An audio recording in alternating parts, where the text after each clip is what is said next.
Bonjour à tous.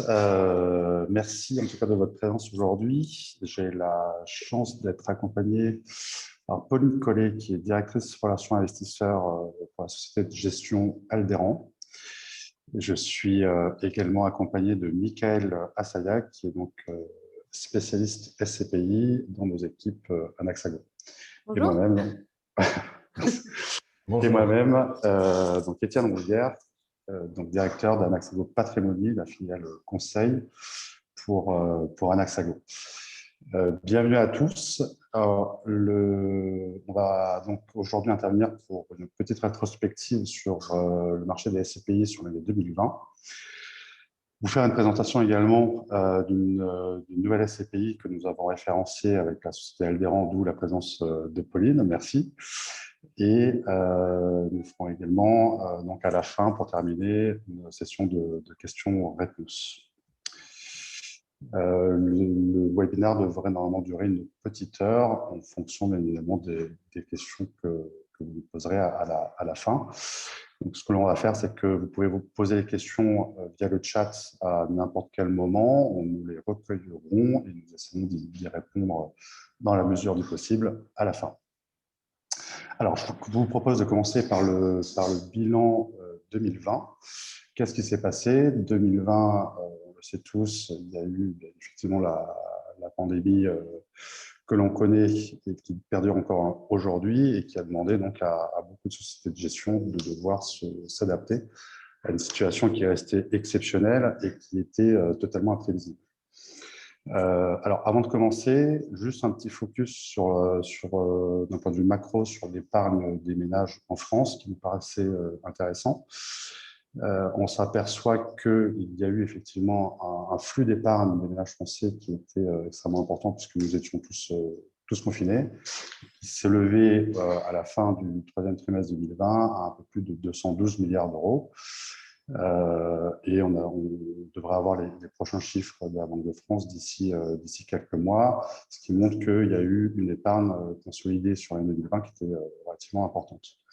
Ce qu'on retient également, c'est que sur les 212 milliards d'euros qui ont été épargnés par les Français, il y en a 160 milliards qui ont été investis sur des produits de taux, ce qui fait que sur la partie des flux d'épargne, les produits de taux représentaient 75% des dépôts. Sur la partie des stocks consolidés, je crois que on devrait atterrir sur 2020 aux alentours de 5 500 milliards d'euros sur cette année 2020, avec donc une partie toujours pareille de produits de taux qui représentent un peu plus de 66% des dépôts des ménages français. Alors, pour ce qui concerne le marché des parts des SCPI en 2020, la capitalisation globale s'est élevée à 71 milliards d'euros. Et le taux de distribution s'est finalement révélé plutôt positif, puisque la moyenne des revenus qui ont été distribués sur l'année 2020 est de 4,18%, avec une variation moyenne des prix qui était de plus 1,12%. Je ne sais pas si vous vous rappelez, en début d'année 2020 ou mi-2020, sur le premier trimestre en tout cas, on prévoyait plutôt un rendement pour le marché des SCPI qui se situerait en dessous de 4%. On s'aperçoit que les sociétés de gestion dans leur ensemble ont su parfaitement s'adapter à une situation qui était exceptionnelle. Et il faut saluer le travail qui a été fait par toutes ces sociétés de gestion, puisqu'elles ont permis de pouvoir distribuer des revenus qui restent tout à fait honorables encore aujourd'hui. Un petit focus rapide, on l'avait déjà évoqué la dernière fois, pour ceux qui nous rejoindraient aujourd'hui, notre méthode de sélection Anaxago. Donc, nous avons plus de 100 SCPI au global, je crois que c'est 191 SCPI sur la place aujourd'hui. Là, l'idée était de vous faire comprendre un petit peu notre mode de sélection. Donc, bien évidemment, on va regarder les indicateurs financiers, donc tout ce qui est taux de rendement, régularité du taux de rendement, la distribution, les investissements réalisés, les collectes. On va prendre en compte également les taux d'occupation financiers, les taux de reconstitution, etc. Donc, ce sont tous ces indicateurs financiers qui vont nous permettre déjà de nous faire une première sélection sur les SCPI que l'on souhaite retenir dans nos thèses d'investissement. Et donc, sur les 191, une fois qu'on a passé ce premier filtre, il va nous rester à peu près une centaine de SCPI en course. Ensuite, on va regarder les facteurs différenciants. Donc, ce sont tout ce qui est zone géographique d'investissement. Ça va être également les thèses d'investissement des SCPI et on va également s'attacher à regarder les investissements réellement réalisés sur les thèses d'investissement avancées par les sociétés de gestion. Donc, si on est sur une thèse d'investissement de santé, on s'attachera à regarder que les actifs qui sont acquis, ou en tout cas que la proportion des actifs de santé soit bien en phase avec la thèse d'investissement avancée par la société de gestion. Ensuite, donc, nous avons le comité de sélection qui nous permet donc, de nous réunir auprès du comité de sélection immobilier au sein d'Alexago pour refaire un troisième filtre. Nous attachons également à rencontrer les équipes de gestion pour s'assurer de leur bonne autonomie dans le choix structurel, choix stratégique en tout cas structurel de leur gestion. Et enfin, donc, on refait les sélections finales à la fin pour retenir les SCPI qui nous paraissent les plus pertinentes. Donc en 2020, quand on avait fait ce travail, nous avions retenu 5 SCPI qui étaient donc Primo-Pierre et Primo-Vie. Primo-Pierre, SCPI tertiaire plutôt spécialisé sur le bureau. Primo-Vie, SCPI tertiaire spécialisé sur la santé et l'éducation. Pierre-Val Santé, qui est donc un pure player santé, SCPI tertiaire, mais santé uniquement. Épargne-Pierre, donc également pareil, bureau. Et Caneos-Pierre, qui était une thématique, une thèse d'investissement résidentielle.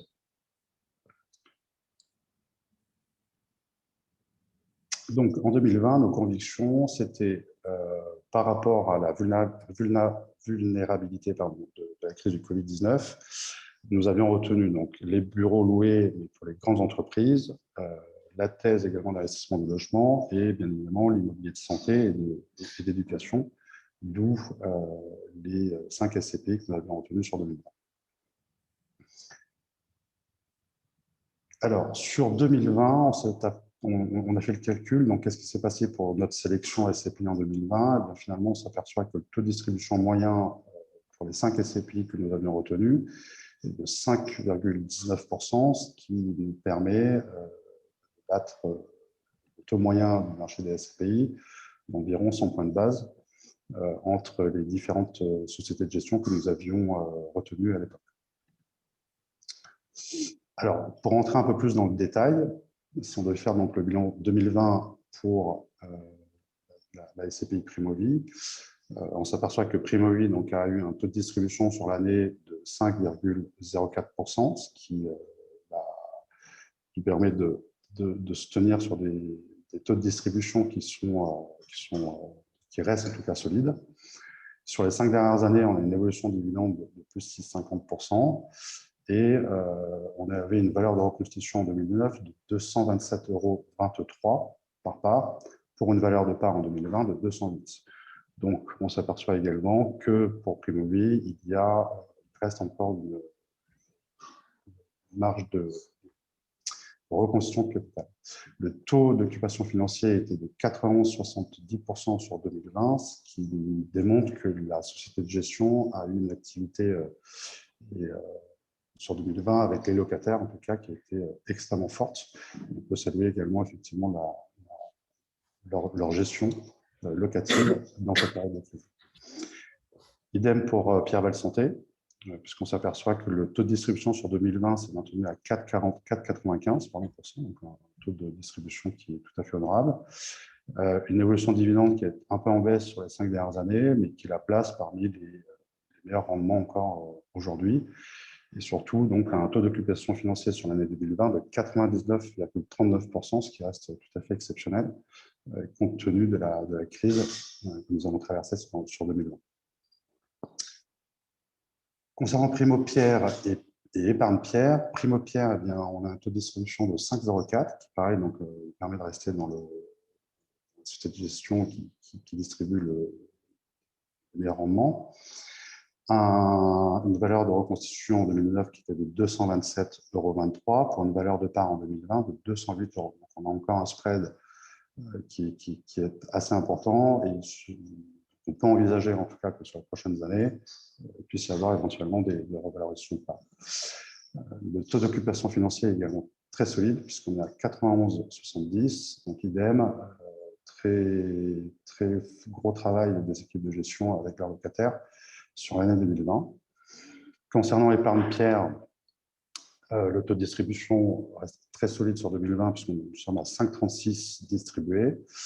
Une valeur de reconstitution en 2019 qui était de 219,04 €, pour une valeur de part de 205 € et un taux d'occupation financier de 95%, ce qui reste également exceptionnel compte tenu de la période que nous traversons. Et enfin, donc Kineos Pierre, donc résidentiel. Valeur de part en 2020 était de 1 060 €. Le taux de distribution était de 6,1%. L'évolution du prix depuis le 1er janvier, pardon, il y a une évolution de prix de 1,92%. Et on a un taux d'occupation financier qui s'est légèrement dégradé sur 2020, puisque le taux d'occupation financier est passé à 86,30%, ce qui s'explique par un taux de vacances qui était plus important sur l'année 2020, puisqu'il y a eu des investissements qui ont été réalisés, et un abandon de loyer qui représente, je crois, 0,8 ou 0,9%. Ce qui veut dire que les fondamentaux, en tout cas pour Kineos Pierre, restent solides et les vacances étaient plutôt liées à la période de travaux, parce que vous savez que dans la thèse d'investissement de Kineos, il s'agit de réhabiliter des immeubles et de les remettre aux normes énergétiques. Donc cette période de travaux a entraîné une période de vacances un peu plus importante sur 2020. Cependant, donc, ce qu'on constate, c'est que le taux de distribution reste extrêmement satisfaisant, puisqu'on est sur 2020 à 6,1% de rendement. Alors, ce slide-là, c'était pour regarder l'évolution du rendement moyen des SCPI sur les 10 dernières années, donc, depuis 2011, et le comparer au taux sans risque aujourd'hui.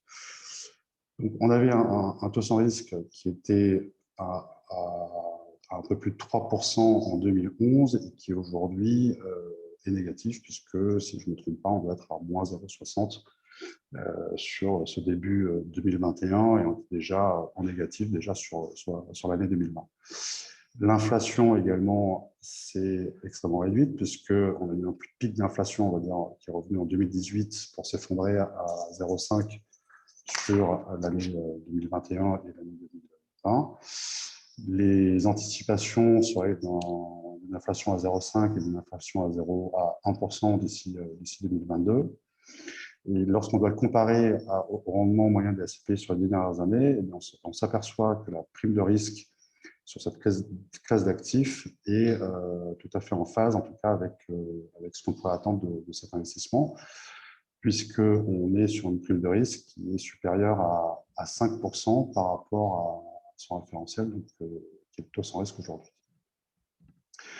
Ce qui peut être également constaté, c'est que depuis mi-2016, globalement, l'inflation est passée au-dessus du taux sans risque, ce qui veut dire que les dépôts qui sont constitués sur les livrets, les contrats d'assurance vie en euros, les comptes à terme, etc., aujourd'hui ont des rémunérations négatives, et en plus de ça, donc, compensées par l'inflation.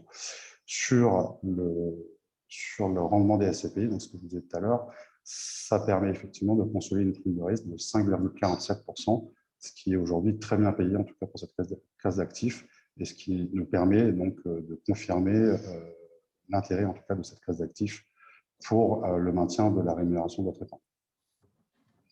Alors, nos convictions pour 2021, elles sont un peu sur trois facteurs. Le premier, effectivement, on s'aperçoit qu'il ne faut plus qu'on soit investit sur le produit de taux, puisque pour le coup, vous perdez de l'argent. Si en plus on va intégrer l'inflation, vous perdez encore plus d'argent. Donc, il faut trouver des solutions qui vous permettent d'avoir une bonne visibilité sur les cycles longs, et cet actif-là le permet, puisqu'il va vous permettre de vous consolider avec un capital, soit en utilisant les flux financiers, soit en utilisant un capital que vous pourriez détenir aujourd'hui sur des horizons plutôt long terme. Et la prime de risque, en tout cas en 2020, reste excellente et elle devrait être encore très très bonne pour les années qui viennent. Ce qu'on vous conseillera, c'est de privilégier les thèses d'investissement de type méga tendance, donc ce qu'on a déjà évoqué tout à l'heure, la santé, l'éducation, le résidentiel, donc le logement, et enfin la logistique, que nous intégrons aujourd'hui, en tout cas dans nos collections 2021, comme thèse d'investissement pour ces prochaines années.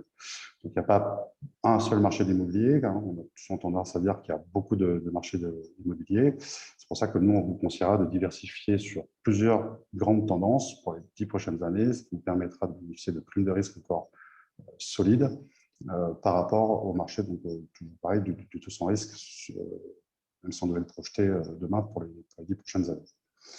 Ce qui m'emmène donc à laisser la parole à Pauline, qui va nous présenter Activimo pour la société Alderan. Merci Étienne. Alors avant de parler d'Activimo et avant de parler d'Alderan, on va parler de logistique, parce que c'est quand même ce qui nous intéresse aujourd'hui. Et l'idée, c'est que vous compreniez en quelques mots ce que nous, on pense de la logistique chez Alderan, puisque vous allez voir après qu'on n'est pas novice en la matière, mais ça fait plus de 20 ans qu'on intervient sur ce secteur immobilier. Et que du coup, on est ravis qu'il y ait une méga tendance sur la logistique, mais que de notre point de vue, ça fait 20 ans qu'on gagne notre vie avec la logistique et qu'on est convaincu que c'est une classe d'actifs finalement qui sera tout le temps à la mode et qui l'a toujours été, même si là, effectivement, elle a été mise en lumière par la crise du Covid. Donc, slide suivante. Pour nous, la logistique... Alors, déjà, je vais faire la différence entre les locaux d'activité et les entrepôts logistiques, pour ceux pour qui ce ne serait pas clair. Les locaux d'activité sont des espèces de boîtes en tôle qui abritent toutes les activités B2B des grosses, petites et moyennes entreprises dans la gestion, l'assemblage et la livraison de leur stock. La différence, et qui ont les mêmes caractéristiques intrinsèques que des entrepôts logistiques traditionnels, à savoir une hauteur sous plafond, un poste à quai ou une dalle qui permet d'accueillir des tonnages importants. La différence entre les entrepôts et les locaux d'activité, c'est qu'en fait, les locaux d'activité sont des locaux qui sont multi-usages, alors que dans un entrepôt, vous avez surtout c'est juste un espace de stockage finalement. Et l'autre différence, c'est qu'il y a des normes réglementaires beaucoup plus importantes sur les entrepôts que sur les locaux d'activité. Je pense que c'est important de vous donner ces définitions avant que vous compreniez toute notre thèse d'investissement. Donc, slide suivante. Chez Alderan, on pense que la logistique, c'est un domaine qui est à la fois différenciant ou diversifiant, rentable et porteur. Sur le côté différenciant, vous allez comprendre très vite. Déjà, c'est une classe d'actifs qui a été boudée par nombreux investisseurs pendant de nombreuses années. Ce n'était pas une classe d'actifs sexy, mais on voit qu'il y a de fortes tendances puisque on voit que la part de la logistique dans les investissements en immobilier tertiaire était de l'ordre de 8% en 2018 et passée à 12% en 2019 et aujourd'hui c'est 15% en 2020. Ce qui veut dire qu'en fait, il y a eu autant d'investissements sur la logistique en 2020 que sur les commerces. C'est différenciant aussi parce qu'en fait, ça repose sur des fondamentaux de marché qui sont différents de ceux des classes d'actifs, ce qui veut dire que le secteur de la logistique ne va pas se comporter de la même manière que d'autres classes d'actifs. Si vous pensez tous au résidentiel, vous allez regarder la croissance démographique. Si je regarde en période normale les bureaux, vous allez regarder plutôt le taux d'emploi. Pour les commerces, vous allez regarder la consommation. Eh bien, pour la logistique, en B2C, vous allez regarder la part du e-commerce dans le commerce. Et on voit que ça ne cesse d'augmenter depuis de nombreuses années. Et sur la partie B2B, vous allez regarder plutôt la croissance. Sur le côté maintenant rentable de cette classe d'actifs, il est vrai que depuis de nombreuses années, la logistique a rapporté à ses investisseurs des rentabilités plutôt de l'ordre de 2 chiffres. Il y a un chiffre de l'IEIF qui expliquait que la rentabilité moyenne des actifs logistiques entre 1978 et 2018 était de plus de 12% par an, soit beaucoup plus que d'autres classes d'actifs ou que la moyenne des rendements des SCPI. Évidemment, il y a beaucoup, ces rendements ont tendance un peu à diminuer, parce que les gens ont compris le caractère stratégique de cette classe d'actifs et qu'on voit arriver de nouveaux entrants sur le marché, de nombreux institutionnels qui ont des tas de millions d'euros à investir et qui, en tant que novices, sont prêts à offrir des prix qui parfois sortent ce que nous, on considère être des prix du marché. Et donc, c'est vrai qu'on a des taux prime qui ont tendance à diminuer. Pour autant, on se rend compte que quand ça fait longtemps qu'on travaille dans ce secteur-là, il y a encore des opérations intéressantes et il y a encore des opérations avec des rendements acte en main à 2 chiffres, ce qui n'est pas forcément le cas de toutes les autres classes d'actifs. Enfin, sur le côté porteur, et c'est ce qui va vous intéresser, je pense que vous avez bien conscience que le secteur de la logistique est porté et accentué par la croissance et le développement du e-commerce. C'est la slide suivante. Le e-commerce a dépassé les 112 milliards d'euros de chiffre d'affaires cette année. La part du e-commerce dans le commerce était l'année dernière de l'ordre de 10%. On est à plus de 13, voire 14% cette année, ce qui veut dire qu'il y a une croissance de presque 40 à 50% entre 2019 et 2020. Évidemment, ce développement du e-commerce a été tiré cette année de façon exceptionnelle par la crise du coronavirus. Les clients, enfin vous et nous, confinés, avons dû faire affaire au e-commerce, notamment pour se fournir en produits de première nécessité. Et évidemment, la part du e-commerce a augmenté de façon beaucoup plus importante que ce à quoi on pouvait s'attendre. Pour autant, des analystes s'accordent à dire que la part du e-commerce dans le commerce pourrait atteindre 30% d'ici quelques années. Du coup, oui, le e-commerce se développe beaucoup, mais on a une belle marge de progression. D'ailleurs, si vous regardez nos voisins britanniques, eux, ils sont beaucoup plus avancés que nous, parce qu'en fait, la part du e-commerce dans le commerce en Grande-Bretagne est de plus de 20% déjà.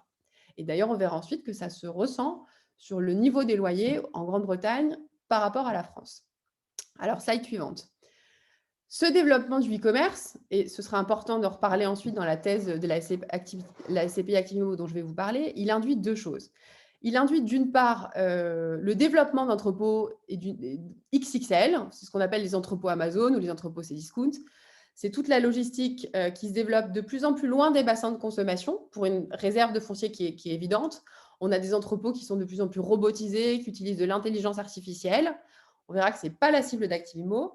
Mais ce développement de cette logistique XXL dans la Pampa, si je puis dire, induit la création et le besoin de créer de nouveaux relais. C'est ce qu'on appellera chez nous la logistique XXS ou la logistique du dernier kilomètre ou encore la logistique urbaine. Et la logistique urbaine, chez nous, c'est quoi? C'est juste ni plus ni moins que ces nouveaux relais qui livrent soit le consommateur final, et donc le point de click and collect, soit le point de click and collect, soit le consommateur final. Et donc, ce sont des petits entrepôts qui sont généralement à proximité des bassins de consommation et qui servent juste d'espace de stockage. Cette logistique urbaine, qui est la cible privilégiée d'Activimo, va se développer soit sur des réserves de foncier qu'on pourrait avoir. Autant vous dire que des réserves de foncier bien situées à proximité des bassins de consommation et à proximité des axes routiers, c'est quelque chose de très rare et de plus en plus rare. Soit elle existe déjà, soit on pense qu'elle va s'implanter en lieu et place de bâtiments qui sont bien situés et faciles d'accès. En l'occurrence, les locaux d'activité. C'est là où je voulais en venir tout à l'heure. Les locaux d'activité ayant les mêmes caractéristiques intrinsèques que des entrepôts de logistique, et ben demain, il est très facile pour nous ou pour un locataire du dernier kilomètre, enfin un logisticien du dernier kilomètre qui viendrait nous voir, de transformer certains de nos locaux d'activité ou certains de nos parcs d'activité en entrepôts de logistique urbaine. Et donc, ce qu'on pense, c'est que cette liquidité qui va augmenter au niveau des locaux d'activité, eh bien, ça va entraîner une hausse des loyers sur cette typologie d'actifs. Deux choses qui confirment notre thèse. La première, c'est qu'on voit que les locaux d'activité ont vu leur loyer augmenter de 3% en moyenne depuis 2012 et que malgré la crise du Covid, on n'a pas vu ni de baisse de loyer et on est plutôt sur une tendance plutôt haussière. Et le deuxième élément, c'est que si vous comparez les chiffres du e-commerce en Grande-Bretagne par rapport à la France, je vous ai dit tout à l'heure qu'en Grande-Bretagne, les chiffres du e-commerce étaient de l'ordre de 1,5 à 2 fois plus élevés qu'en France. Eh bien, les loyers, eux, sont 3 fois plus élevés qu'en France. Et on verra qu'en fait, les loyers en France, finalement, sont assez bas, puisqu'on est 3 fois moins élevés que nos confrères européens. On est 3 fois moins élevés que la Grande-Bretagne, mais on est quand même 2 fois moins élevés qu'en Allemagne. et on est quand même plus faible qu'à Madrid. Je crois que les seuls pays où on peut trouver encore des des taux très hauts, c'est la Pologne. Mais ce n'est pas là qu'on a envie d'investir chez Alderan, et ce n'est pas là qu'on va faire investir nos investisseurs via Actimeo. Donc voilà pour, voilà pour le secteur de la logistique, et voilà notre vision du secteur de la logistique. Maintenant, si je vous parle d'Alderan, parce que la logistique, c'est bien, mais ce que je veux vous faire comprendre, c'est que ça fait des années qu'on fait ça. Slide suivante. En fait, l'histoire d'Alderan, avant d'être une histoire d'entrepôt, c'est surtout une histoire d'hommes, et c'est l'histoire d'une rencontre. C'est l'histoire de la rencontre de deux entrepreneurs dans le domaine de la logistique, en l'occurrence le fondateur de Novalliance. Novalliance, à qui on doit Transalliance, Gare au Nord Logistique, les transports Maury. Novalliance, du coup, qui était une des plus grosses plateformes franciliennes de transport et de logistique. Et c'est la rencontre de son fondateur avec son directeur immobilier de l'époque, qui est Rémi Bourgeon, qui est aujourd'hui le président de la société de gestion Alderan, et Alain Mallard, donc le fondateur de Novalliance, étant aujourd'hui notre actionnaire de référence. De cette rencontre au début des années 90 est née l'envie d'une collaboration via la forme d'une foncière, un family office immobilier. Et en fait, pour comprendre d'où vient Alderan, il faut comprendre l'évolution de cette foncière dans le temps. Au départ, on faisait des clubs deals, souvent dédiés aux locaux d'activité, à la logistique, puisque vous comprendrez aisément qu'on a été utilisateurs et entrepreneurs dans ce domaine, et donc par là même, nous avions une certaine appétence pour cette classe d'actifs, et surtout une belle compréhension des besoins de nos futurs locataires. Et en fait, progressivement, pour aller capter des opérations de taille plus importante et pour s'institutionnaliser, on a développé nos premiers fonds régulés, nos premiers OPPCI. Comme on s'est pas mal débrouillé, à un moment donné, on s'est dit, on fait l'asset et le property, la gestion locative, on fait aussi la comptabilité de nos fonds. Il serait peut-être aussi bien d'avoir notre propre société de gestion pour héberger nos fonds et s'occuper du fonds de management. C'est comme ça qu'on a décidé de créer Alderan en 2015. Les salariés d'Ozirel sont passés chez Alderan. Et en 2017, on a porté la structure à l'agrément. À l'époque, notre président allait avoir 60 ans l'année suivante, et en fait, il avait envie de se lancer un dernier défi entrepreneurial. Enfin, un dernier, je ne sais pas, on a toujours de bonnes surprises, mais en tout cas, il voulait se lancer un nouveau défi entrepreneurial, et c'est comme ça qu'on a décidé d'aller vers le grand public et qu'on a lancé la SCPI Actimimo le 11 septembre 2019. Donc, ce qu'il faut bien comprendre, c'est qu'aujourd'hui, on est des gens de l'immobilier qui venons du secteur de la logistique. Nous sommes des entrepreneurs de ce domaine-là. Et en fait, on est allé vers le grand public et vers une SCPI, non pas par nécessité financière, mais réellement parce qu'on avait envie de se lancer un défi, on avait envie d'aller capter encore plus d'opérations qui nous semblaient intéressantes. Des opérations qui étaient à la fois rentables de prime abord, mais qui, vous le verrez, peuvent aussi receler de certains leviers de création de valeur. Donc voilà pour le lancement d'Activimo, voilà pour le lancement d'Alderan. Donc en résumé, Alderan, c'est une société de gestion qui est jeune, mais avec une équipe, elle, qui a guéri. Slide suivante. C'est une société de gestion qui est indépendante. Et puis, c'est une société de gestion qui est experte de son domaine, puisqu'aujourd'hui, plus de la moitié de nos actifs sous gestion sont consacrés à cette classe d'actifs. Alors, Activimo. Slide suivante. Alors, Activimo a été lancé le 11 septembre 2019. Je crois que vous pourrez vous en souvenir. C'est la première SCPI qui est entièrement dédiée aux locaux d'activité à la logistique urbaine. On n'a pas lancé Activimo parce qu'on pensait que c'était une classe d'actifs qui était à la mode et qui allait être tendance. On a lancé Activimo parce que, comme vous l'avez compris, quand on a lancé un véhicule d'épargne grand public, comme on était inconnu de tout le monde, il fallait qu'on soit légitime, il fallait qu'on ait un tract et il fallait qu'on ait du pipe. Et donc, pour être légitime, il fallait être sur notre classe d'actifs de prédilection, à savoir les locaux d'activité et la logistique. Du coup, le 11 septembre, on a lancé cette SCPI. Cette SCPI, slide suivante, l'idée, c'est d'investir, alors vous voyez 70, mais l'idée, c'est d'investir 100% en locaux d'activité, en entrepôt et en entrepôt de logistique urbaine. Pourquoi on a mis 70? Parce que parfois, quand on achète des parcs d'activité, parfois, vous avez une petite partie bureau qui n'est jamais présente sur la partie entrepôt. Et donc, par transparisation, dans notre note d'information, on a dit qu'il pourrait y avoir des bureaux. En revanche, on n'achètera jamais des bureaux tout seul, on n'achètera jamais des commerces tout seul. L'idée serait vraiment d'acheter soit des locaux d'activité, soit des entrepôts ou alors des entrepôts de logistique urbaine. Jusqu'à présent, on va rester en France pour deux raisons essentielles. La première, c'est qu'on a l'habitude de faire tout en interne et qu'aller à l'étranger supposerait qu'on ait des moyens complémentaires. Donc, c'est un peu trop tôt dans notre développement.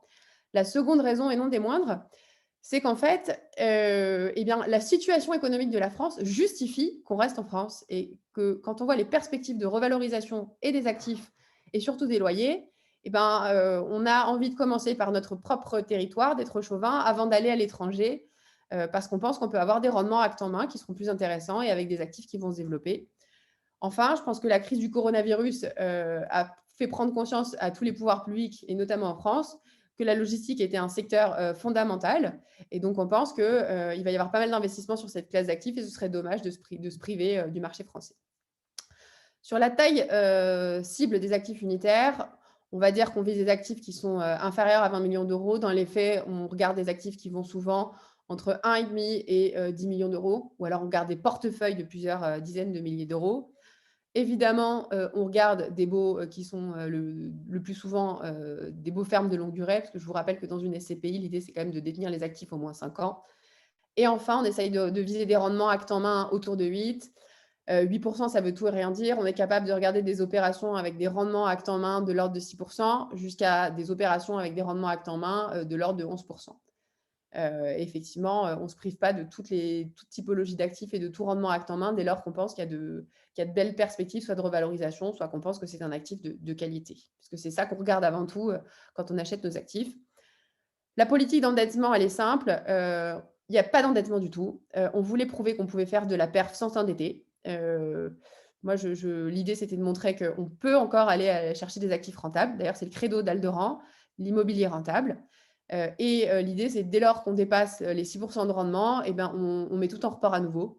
Parce qu'effectivement, la logistique est une classe d'actifs qui demande d'investir sur des travaux de façon régulière, même si les travaux, clairement, ne coûtent vraiment pas cher du tout, puisque paradoxalement, la tôle, et heureusement, ça coûte moins cher à entretenir que le bâti ou des immeubles haussmanniens. C'est plus fréquent, il y a des travaux plus fréquents, mais finalement, ça ne coûte pas si cher que ça. Et donc, vous allez le comprendre par l'exemple que je vais vous donner ensuite. Chez Alderan, on ne se contente pas de cibler des actifs qui sont rentables. Ce qu'on essaye de faire aussi, c'est de chercher les leviers de création de valeur. Ça fait partie de notre ADN, parce que je vous rappelle qu'on était foncière sur des stratégies value-add avant d'être société de gestion qui investit pour un véhicule grand public. Et donc, on ne se prive pas de chercher tous les leviers qu'on va pouvoir trouver quand on achète des actifs. Il y a un véritable travail d'asset management qui est réalisé en amont des acquisitions. Je vais justement vous donner un exemple d'acquisition, je pense que c'est important. C'est le premier actif qu'on a acheté, qui a fait partie de la SCPI Activimo. C'est un actif qu'on a acheté le 29 novembre 2019. C'est une opération qui se situait à Alizé, qui est située entre Paris et Rouen. C'est un entrepôt de plus de 7000 m² et qui est loué à une boîte qui s'appelle Capa Reynolds.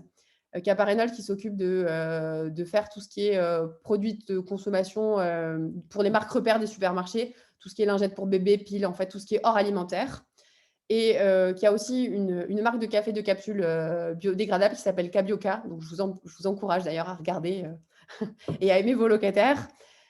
Toujours est-il que cette opération, on l'a achetée avec un rendement acte en main proche de 10%, mais on savait qu'on avait un loyer qui était très faible par rapport à la DORP, puisqu'on est à 18 € du mètre carré, alors qu'en moyenne dans cette région, on est plutôt à 40 € du mètre, ce qui veut dire qu'à long terme ou à moyen long terme, on a quand même de belles perspectives de revalorisation. Et ensuite, on sait qu'on a un projet de rocade de contournement à horizon 2024 à proximité immédiate du site, ce qui veut dire que le foncier devrait s'apprécier. Et donc, en logistique, si le foncier s'apprécie et que les flux peuvent s'apprécier, a priori, le bien prend de la valeur. D'ailleurs, on ne s'est pas trompé puisque la première expertise de ce bien en fin d'année 2019 a fait état d'une revalorisation de 15%. Ça ne veut pas dire que le bien a pris 15% en un mois, ça veut juste dire qu'on a réussi à être suffisamment agressif et à avoir l'opération à un juste prix, puisque ça aussi, ça fait partie de notre savoir-faire chez Alderan. On essaye de trouver les prix justes et on essaye d'être plutôt agressif sur nos offres. Voilà pour l'exemple d'acquisition. Si je donne quelques chiffres maintenant sur Activimo, et puis après, l'idée, ce sera que je réponde à vos questions. Donc Activimo, je vous rappelle, a été le 11 septembre 2019. Aujourd'hui, c'est plus de 103 millions d'euros de capitalisation. C'est une collecte moyenne de l'ordre de 12 à 13 millions par mois. Ça a pu être plus en fin d'année dernière. Notre objectif de collecte cette année, puisqu'il faut qu'on parle de 2021, il est de l'ordre de 200 millions d'euros, 150 à 200 millions d'euros. Pourquoi je vous dis ça? Parce qu'en fait, on s'attend à collecter autant et donc en face, comme il est important d'allier pipeline d'investissement et collecte, eh ben, on cherche pour 200 millions d'euros de pipe à investir. La taille de notre pipe à ce jour, elle est de l'ordre de 90 millions, 90 millions d'euros à peu près. Donc, le prix de la part, il est de 610 €. La souscription minimum, elle est de 6 100 €, soit 10 parts.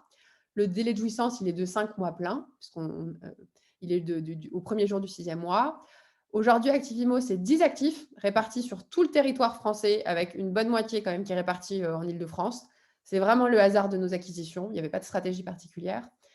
Ces 10 actifs sont divisés en 20 bâtiments.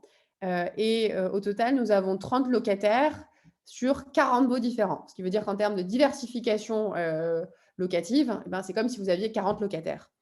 Et parmi ces 30 locataires, donc ces 40 baux, nous avons comme locataires les plus importants La Poste Immo. Nous avons également du coup Xerox. Nous avons une boîte qui s'appelle BankTech, qui est ce que j'appelle un data center. Et nous avons enfin Pôle emploi, parce que dans certaines de nos zones d'activité, eh bien, il y avait une petite partie bureau, et cette petite partie bureau, elle est louée par Pôle emploi. Et enfin, le rendement 2020, il était de 6,05 cette année. Notre objectif en 2021, c'est de tenir ce rendement. Sur le long terme, très honnêtement, il faudra s'attendre à avoir des rendements qui seront entre 5 et 6%, tant que les loyers ne s'apprécient pas autant que les valeurs des actifs, parce que très honnêtement, on voit qu'il y a une grosse appétence des investisseurs sur cette classe d'actifs. Et parfois, ça peut faire baisser du coup les rendements acte en main. Pour autant, on pense que dans un second temps, les loyers, quelque part, vont s'apprécier, parce que vous ne pouvez pas monter les valeurs des actifs sans cesse, sans monter aussi le niveau des loyers. Que vous dire de plus? Oui, le TOF, je ne l'ai pas mis, mais c'est important. On est à 99,01%. Ce n'est pas que des locataires n'ont pas payé, c'est qu'en fait, dans un des parcs d'activité qu'on avait acheté en septembre à Choré, près de Niort, il y a 2 cellules qui ne sont pas louées et qu'on pense qu'on ne louera peut-être jamais. Peut-être qu'on les détruira et on construira des bâtiments complémentaires.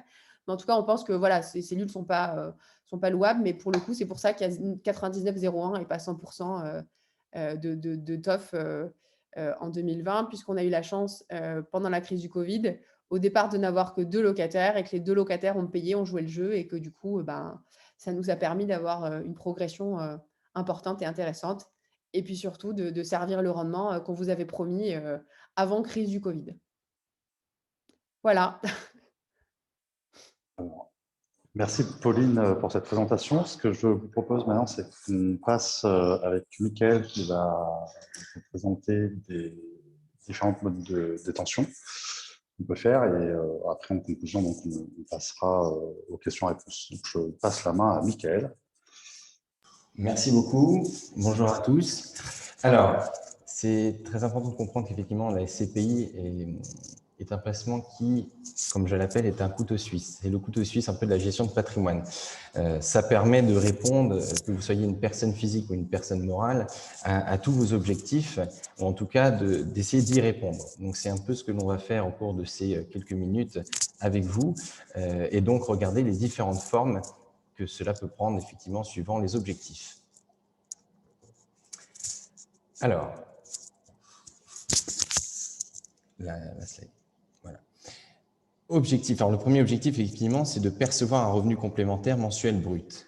Alors, c'est assez basique comme premier objectif, mais il a le mérite d'exister, c'est-à-dire de se créer aujourd'hui un complément de revenu directement. Vous avez 2 choix, 2 typologies, soit la pleine propriété, soit l'usufruit temporaire.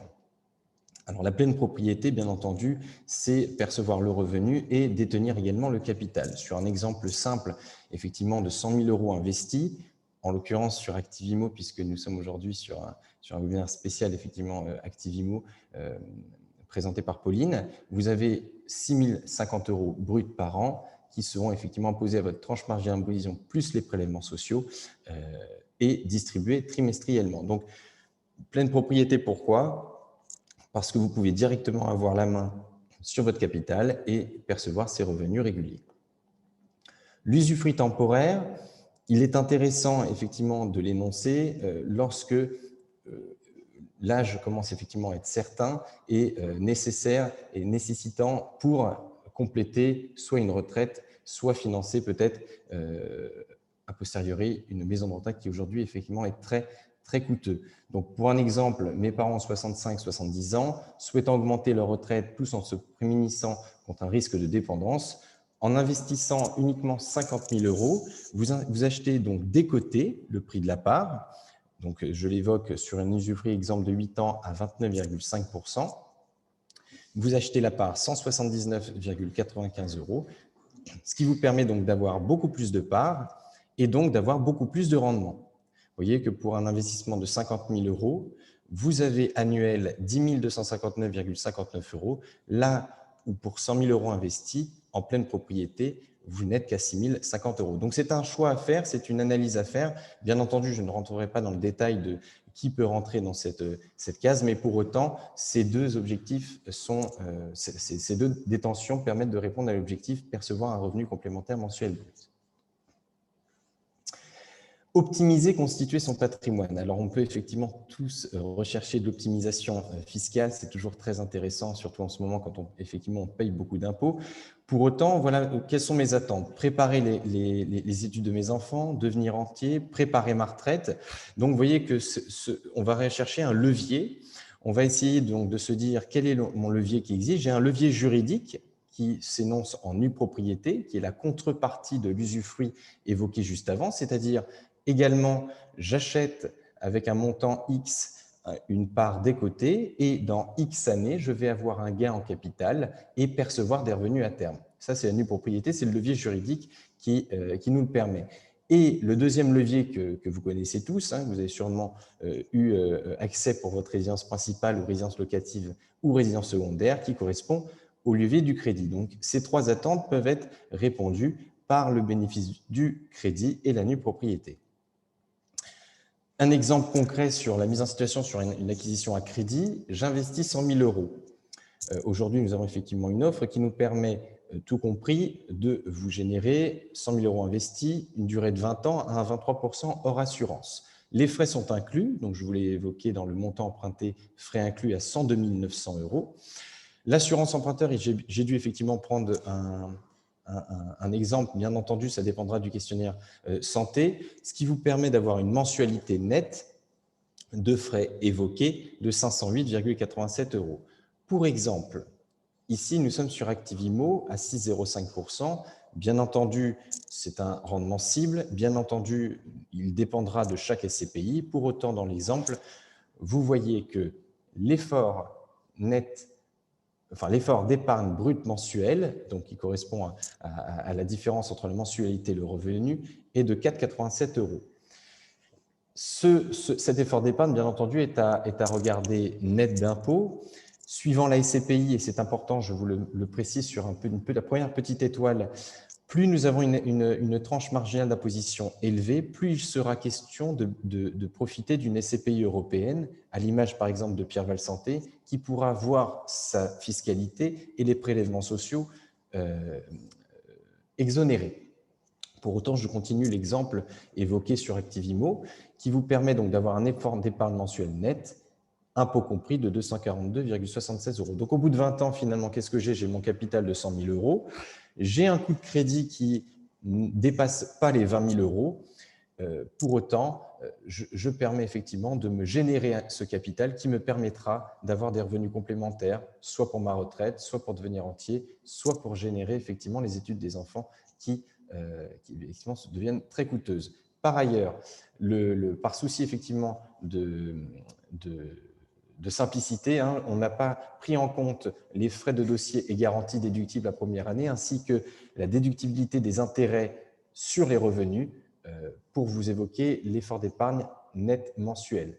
Pour autant, il est quand même à 95% valable là-dessus. Objectif, valoriser mon capital. Alors, valoriser mon capital, comme je l'évoque juste en dessous, il s'agit pour un investisseur vraiment de vouloir acheter le bien immobilier ou l'actif immobilier avec des objectifs bien déterminés pour une durée très précise. Donc finalement, on va se retrouver pour valoriser mon capital, au-delà du prêt, bien entendu, dans lequel vous pouvez effectivement bénéficier de l'effet de crédit. Là, on va être sur la nue propriété. La nue propriété est donc le levier fiscal qui vous permet d'avoir un gain net d'impôt lors du remembrement, c'est-à-dire au terme de la durée choisie. On est sur un investissement à durée temporaire qui va continuer derrière. Une optimisation fiscale, puisque pendant toute la durée finalement de l'acquisition de votre nue propriété, vous serez exonéré d'impôts sur le revenu et de prélèvements sociaux, donc c'est quand même important lorsqu'on a une tranche marginale d'imposition importante, mais qu'on souhaite placer malgré tout son épargne. Et la cerise sur le gâteau, c'est effectivement l'exonération d'IFI, d'impôt effectivement sur la fortune, puisque la nue propriété n'est pas inclue dans le calcul de l'IFI. Donc valoriser mon capital est pour moi la meilleure solution d'être acquise et d'être détenue via la nue propriété. Alors, mise en situation, hein, on essaye d'être proactif et actif sur ce webinaire.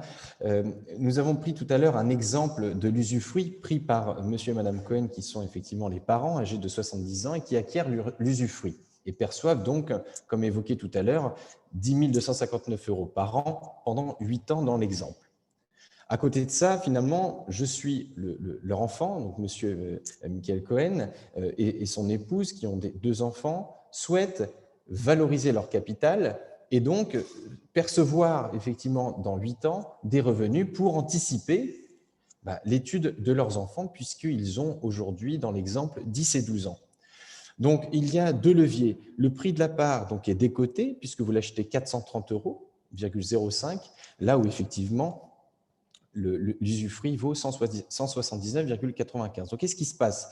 Vous voyez que ce différentiel, c'est-à-dire le prix de l'usufruit, va rejoindre la nue propriété. Donc, vous allez faire un gain de 179,95 € net par part dans 8 ans et percevoir donc plus de revenus que si vous aviez acquis à ce moment-là pour 119 000 € de pleine propriété.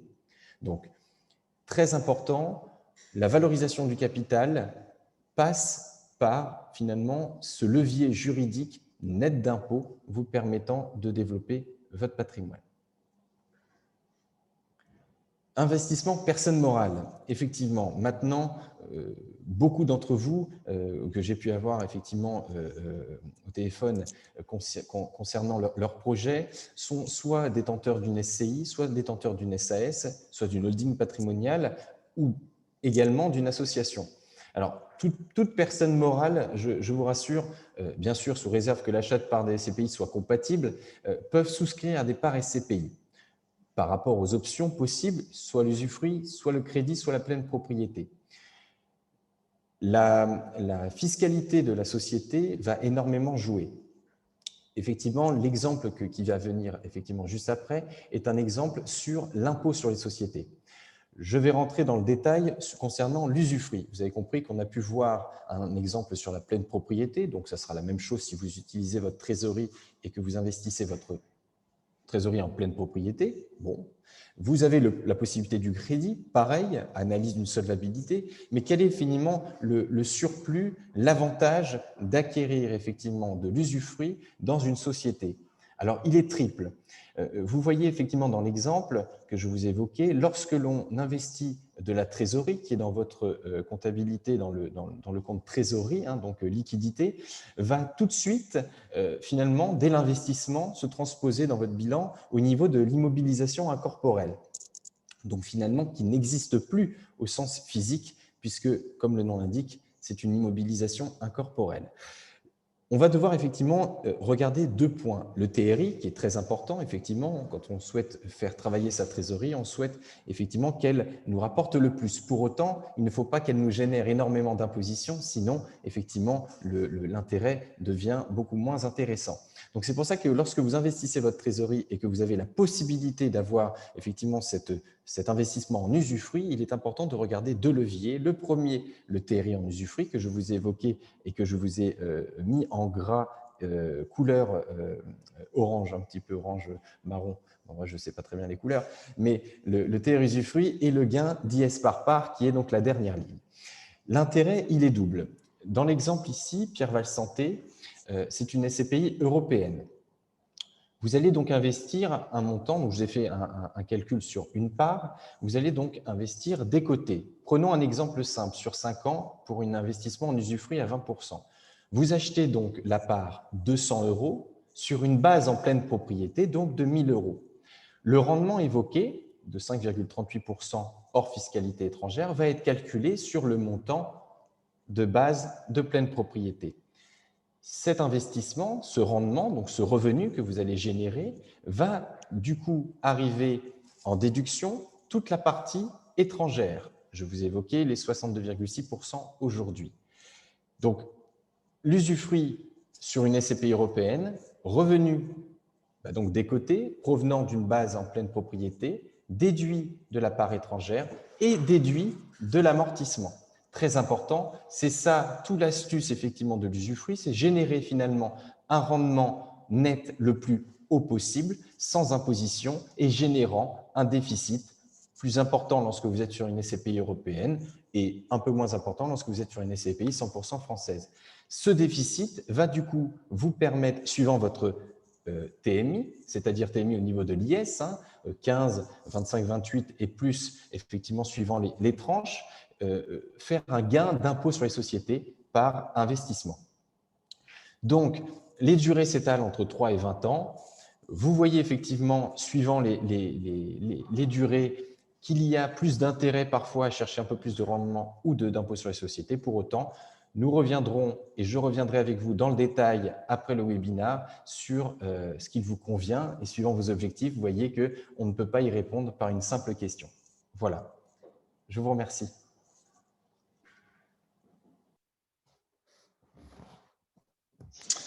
Merci Michael pour cette présentation de cas pratique qui était pour le coup très pratique.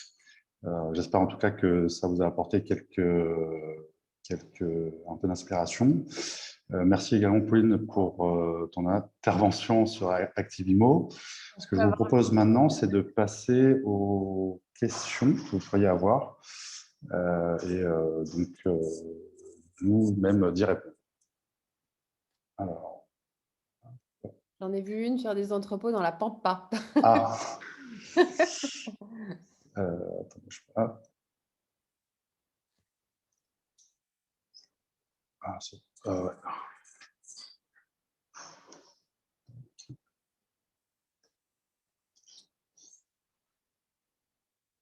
Alors, on a une question de Sébastien. Pour le coup, on va revenir sur cette question-là dans la Pampa.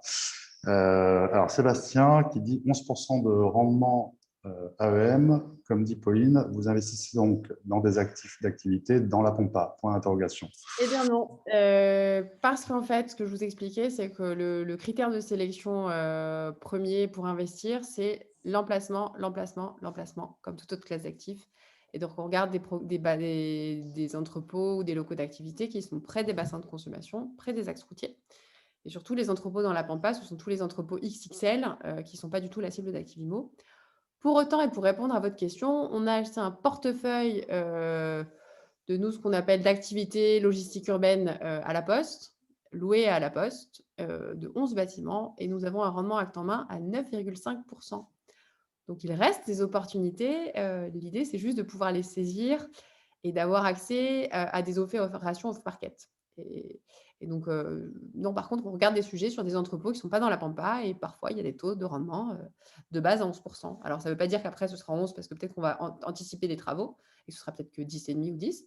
Mais oui, il y a des sujets à 2 chiffres encore. Ce n'est pas la majorité des cas, mais il y en a. Merci Pauline. Alors, pour le coup, on a une autre question pour toi, Pauline, de Lionel. Pensez-vous vous diversifier aussi dans le fret aérien et maritime, leasing, aviation?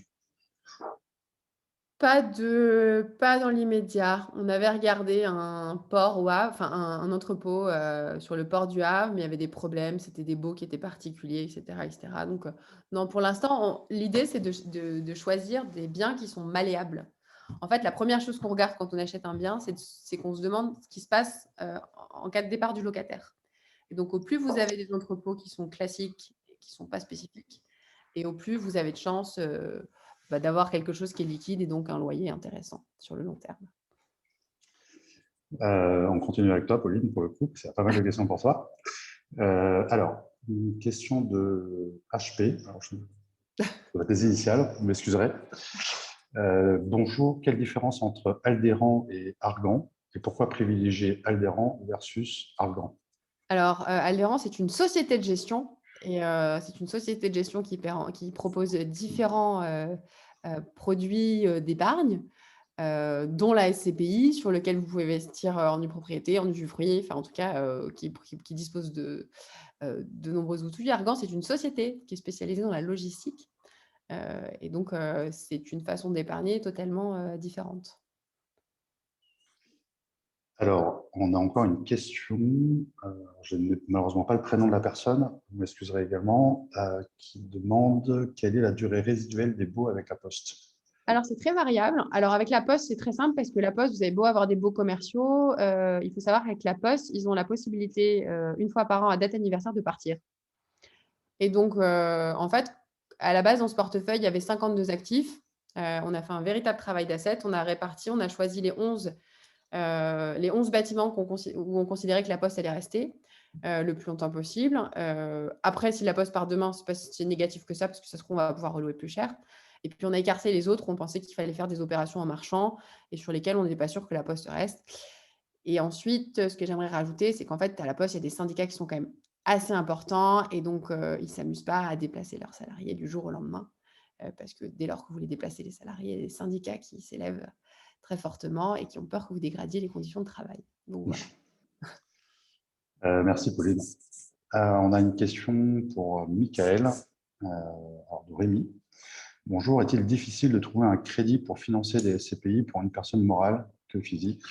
Quelles sont les garanties demandées par la banque? Alors, merci Rémi. Écoutez, non, ce n'est pas compliqué de trouver un prêt, en tout cas via nos partenaires, pour la SCI ou une société. Bien entendu, il y a des montants minimums, il y a des conditions effectivement financières souhaitées par le partenaire qui, finalement, soit vous entrez dans les cases, entre guillemets, soit vous ne pouvez pas entrer dans ces conditions-là. Et dans ce cas-là, on pourrait trouver une solution particulière. Donc oui, si vous n'êtes pas, si vous ne passez pas effectivement par un de nos partenaires ou même un autre cabinet qui pourrait effectivement vous proposer ces solutions, la banque toute seule va vous effectivement mettre un peu des bâtons dans les roues puisque ça ne sera pas de leur SCPI et en plus au niveau d'une société, c'est assez compliqué aujourd'hui pour les banques. Donc il faut être assez spécialisé pour entrer sur cette notion d'investissement. On pourra en regarder effectivement si vous le souhaitez. Pour ce qui est des garanties, aujourd'hui on est pareil, soit sur une garantie crédit logement, soit sur une garantie SACEF, ça dépend effectivement du partenaire. Il est possible qu'il y ait du nantissement qui s'ajoute effectivement en termes de garantie suivant la SCPI, si elle est jeune ou non. Voilà. Et bien sûr l'assurance emprunteur nécessaire. Alors, Michael, on a deux autres questions pour toi de Lionel. Alors, quelles sont les banques qui financent l'achat de la SCPI à crédit? Alors, c'est la question à 1 million. Toutes les banques en soi financent les SCPI. La première chose, déjà, c'est la relation que vous pouvez avoir avec votre conseiller parce que, malgré tout, c'est la banque qui prête, ce n'est pas nous. Donc, aujourd'hui, toutes les banques prêtent. Pour autant, Crédit Mutuel, caisse d'épargne sont quand même beaucoup plus à même d'ouvrir, finalement, d'être en architecture ouverte sur le crédit de nos SCPI, par exemple, que nous proposons aujourd'hui. Voilà. Donc, en toute transparence, on a effectivement des relations avec la caisse d'épargne et Crédit Mutuel. Pour autant, ces banques-là sont aussi les banques parfois de nos clients, ou peut-être de vous, et du coup peuvent également vous accompagner sur le crédit. Alors, Lionel, une autre question. Dans la foulée des fortes baisses des foncières cotées, va-t-on aussi assister à la baisse de valeur de part des SCPI investis en bureaux, commerce, hôtels, et si oui, de quel pourcentage? C'est pour moi. Oui, je sais pas. Alors, écoutez, Lionel, comment? Je peux répondre pour la logistique. Je te laisse répondre, Pauline, du coup, si tu veux, pour la logistique. Pour la logistique, c'est assez simple. En fait, nous, c'est l'inverse. On avait peur que les valeurs augmentent trop fortement. Et en fait, on a une valeur de reconstitution, les chiffres, je ne les ai pas exactement, mais on est de l'ordre de plus 2,5. Et en fait, si on regarde uniquement le patrimoine sous gestion, parce qu'il y avait un peu de cash en fin d'année, et qu'on regarde la totalité du véhicule, ben, on était de l'ordre de plus 5 ou plus 6% en moyenne d'augmentation sur la valeur de nos actifs, et qui s'explique par deux choses, hein. Je vous ai dit tout à l'heure qu'on était plutôt agressif sur nos offres, d'une part. Et la deuxième chose, c'est qu'effectivement, les actifs logistiques ont pris de la valeur. Donc, et pour ceux qui nous écoutent, la valeur de reconstitution, c'est la valeur vénale de tous les biens existants dans la SCPI, majoré tous les frais d'acquisition. Voilà. Et donc, c'est très important d'avoir une valeur de reconstitution supérieure au prix d'acquisition pour avoir un matelas. Ben, on est de l'ordre de 623 €, je crois, à peu près, pour un prix de part à 610.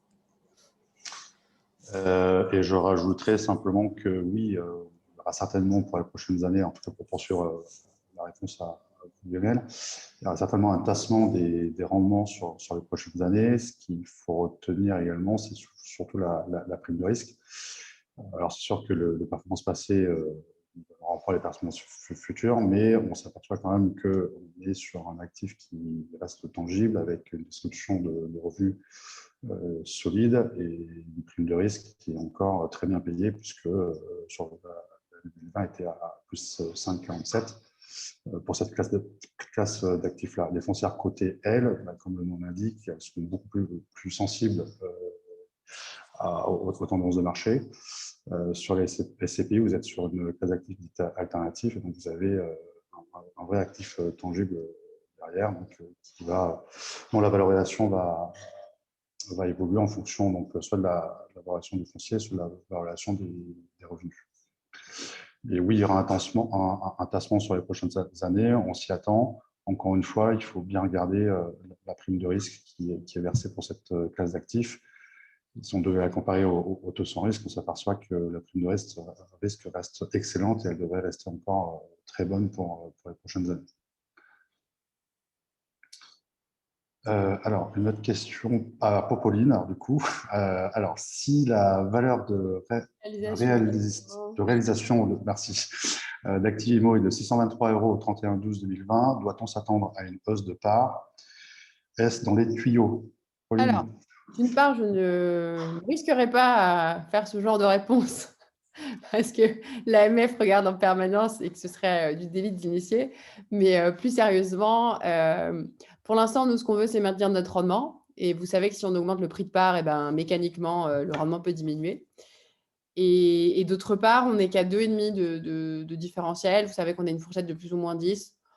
Donc, pour l'instant, non, ce n'est pas dans les tuyaux. Voilà. Tant qu'on peut se passer de le faire, on se passe de le faire. Maintenant, évidemment, il y a un moment donné où on ne pourra plus se passer de le faire. Mais voilà. Merci, Pauline. Une autre question pour toi, de Pierre. Alors, vous arrive-t-il au sein d'une SCPI de revendre des actifs pour réaliser des plus-values? Comment cette plus-value participe-t-elle au rendement de la SCPI? Et en fait, pour l'instant, ce n'est pas le cas puisqu'il faut détenir les actifs au moins pendant 5 ans. Et on s'interrogera à ce moment-là. Effectivement, si on a fait des grosses plus-values, peut-être qu'on vendra. Après, si on a des actifs qui sont rentables, on n'a pas intérêt à vendre. Et à ce moment-là, on peut faire des distributions exceptionnelles. Mais pour l'instant, ce n'est pas un sujet à l'ordre du jour. Puisqu'il faut au moins 5 ans d'existence, donc on en est loin.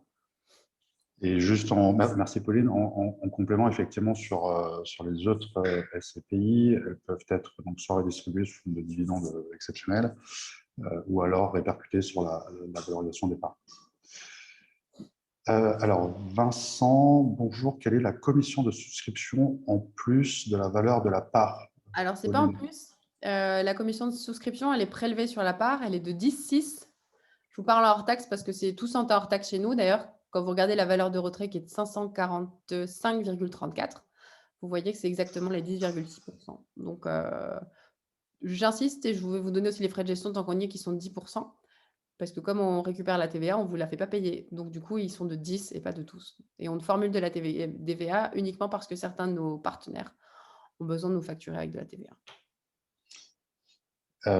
Et en complément, effectivement, sur les prix, donc on parle de valeur de rachat, c'est-à-dire que lorsque vous souscrivez, vous avez donc la valeur de la part à l'acquisition et on vous communique également la valeur de rachat qui correspond donc à la valeur de la part diminuée des frais en fonction donc de la SCPI sélectionnée, mais on est toujours, c'est ça, entre 9 et 12% en règle générale de frais de souscription. Par contre, petite Oui. précision, le rendement, il est par rapport à la valeur brute. Voilà, Oui, merci de préciser, Pauline. Le par rendement rapport au 610. est toujours calculé et versé sur la valeur, enfin sur le rendement sur votre investissement brut. Donc, vous investissez, on va prendre un exemple pour être plus clair, vous investissez 100, vous avez 10% de frais, donc vous avez une valeur de rachat qui est de 90, mais les loyers sont bien calculés sur la valeur brute d'investissement qui est de 100. Donc, c'est un avantage qui, effectivement, doit être rappelé. Merci, Pauline. Alors, une question. Alors, les clos. Alors, question. Pour les SCPI, les conséquences de la Covid, défaut de paiement des loyers, ne seront-elles pas ressenties à partir de 2021 ? Alors, oui, elles seront certainement, en tout cas, ressenties sur 2021. En tout cas, on a déjà eu un beau mapping de ce que ça serait sur 2020. Je crois que le gros du travail a été réalisé sur 2020 et on voit que toutes les équipes de gestion pour l'ensemble, en tout cas des sociétés de gestion, ont été excellentes sur 2020. Ça a été une vraie épreuve du feu. Sur 2021, en tout cas, toutes les négociations qui ont été entamées sur 2020 se poursuivront sur 2021. Nous, le retour que nous avons, en tout cas des sociétés avec que nous avons sélectionnées, nous montre en tout cas que 2021 devrait maintenir des taux de rendement à peu près similaires à 2020 et qu'il n'y aura pas plus de casse en tout cas que ce qu'il y a pu avoir sur 2020, sous réserve bien évidemment d'événements encore exceptionnels qu'on ne pourra pas prévoir sur l'année 2021. On va saluer quand même l'arrivée des vaccins qui devrait quand même nous donner un sérieux coup de pouce sur cette année 2021. Donc 2020, on a déjà eu le gros du morceau. 2021, ça devrait être la poursuite des négociations qui ont déjà été entamées sur 2020. Je crois que l'ensemble des acteurs de marché, que ce soit les locataires ou les sociétés de gestion, ont vraiment bien joué le jeu. Et encore une fois, on peut vraiment saluer le travail qui a été réalisé par toutes les maisons de gestion. Donc sur 2021, ça ne devrait pas être plus catastrophique en tout cas que 2020. Je ne sais pas si tu aurais dit quelque chose, Pauline, peut-être. Non, nous, on est encore sur un point qui est différent et donc on a eu des locataires qui ont été globalement épargnés, mais même globalement au sein d'Alderan. Donc, c'est un peu compliqué de faire des prévisions avec ce qui se passe et puis les événements externes qui arrivent. Mais en tout cas, voilà, en tout cas, nous, aujourd'hui, on n'a pas de sujet pour récupérer nos loyers, en tout cas au sein d'Activimo. Voilà. Alors, une question pour toi, du coup, Pauline, j'enchaîne. Ouais. Comment est organisé le marché secondaire, c'est-à-dire lorsque le souscripteur veut revendre ses parts, quelques années après quel délai pour avoir les fonds disponibles? Alors aujourd'hui, nous, il n'y a pas de marché secondaire particulier qui est organisé. Si vous voulez vendre, vous m'envoyez une lettre avec accusé de réception. Pour l'instant, on n'a eu aucune revente. Alors c'est marrant parce que pendant la conf call, il y a quelqu'un qui doit revendre ses parts parce qu'il a besoin de liquidité à cause de la crise du coronavirus. Et tout bonnement, il va nous envoyer un courrier et puis les parts, elles vont être vendues ce mois-ci. Aujourd'hui, on a une collecte qui est intense et surtout, on a une collecte qui est archi diversifiée. Il n'y a pas d'institutionnel à proprement parler dans les 103 millions d'euros de capitalisation, ce qui fait qu'on a plein de petits tickets. Et donc, si demain, quelqu'un veut revendre ses parts, on n'a pas vraiment de difficulté à les racheter.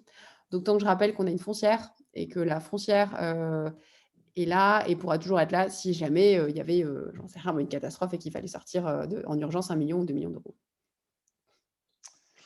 Merci. Encore une question pour toi, Pauline. Quel est le montant des investissements prévus en 2021 pour Activimo et quel taux espéré pour ceci? L'idéal, c'est entre 150 et 200 millions, puisque là, quand je vous parlais des 80 à 90 millions, c'est jusqu'au mois de juin. Donc, je ne doute pas qu'on va regarder à peu près le même montant pour la deuxième partie d'année. Et le taux moyen espéré, très honnêtement, je pense qu'on va mixer des opérations avec des rendements acte en main très élevés, de l'ordre de 8 à 10, 11, 12, avec des taux de rendement plus faibles sur des gros portefeuilles, qui va nous permettre d'avoir un mix, pour un mix moyen, pour avoir des taux de rendement acte en main, en tout cas des taux servis au niveau de la SCPI de l'ordre de 6%. Alors, une dernière question. Combien d'années faut-il pour amortir les frais d'entrée de gestion? Alors, ça dépend oui. des revalos éventuels des prix de part et puis ça dépend des dividendes qui sont versés. très honnêtement, si vous touchez 6%, alors en considérant que vous êtes fiscalisé, donc considérant que vous ne touchez au bas mot que la moitié de vos revenus et que vous touchez donc 3%, si je fais 3 fois 3, ça fait 9. Vous avez 10,6 de frais de souscription. On peut quand même espérer qu'il y ait une revalo de part. Je dirais qu'en 3-4 ans, vous avez largement amorti vos frais. En tout cas, vous avez amorti vos frais. Exactement. Moi, je compléterais simplement pour dire qu'effectivement, lorsque vous investissez sur cette classe d'actifs, c'est un investissement, on va dire, stratégique. Donc, vous êtes plutôt sur du long terme. On va plutôt conseiller de tenir au moins 5 ans. L'AMF conseille plutôt une dizaine d'années. Mais oui, si vous décidez d'investir sur cette classe d'actifs, n'investissez pas à moins de 5 ans. Mais investissez plutôt, en tout cas, sur des horizons d'investissement d'une dizaine d'années. Ça vous permettra effectivement d'avoir plus de visibilité, en tout cas, sur les revalorisations éventuelles et le cash flow, donc les revenus que vous allez encaisser. Je crois qu'on a fait le tour des questions. Donc, on va pouvoir clore ce webinaire. Merci beaucoup, Pauline, pour ton intervention. Merci, Michael, également, pour ton intervention. Alice, également, qui était en coulisses, nous a aidé. Merci à tous. J'espère que ça vous aura été utile. N'hésitez pas à nous contacter pour des renseignements complémentaires. Il y a une petite slide, si tu veux la mettre. Ah, alors, je avec les coordonnées. dis que j'ai un slide avec nos coordonnées. Voilà, je vais la partager. Si on peut.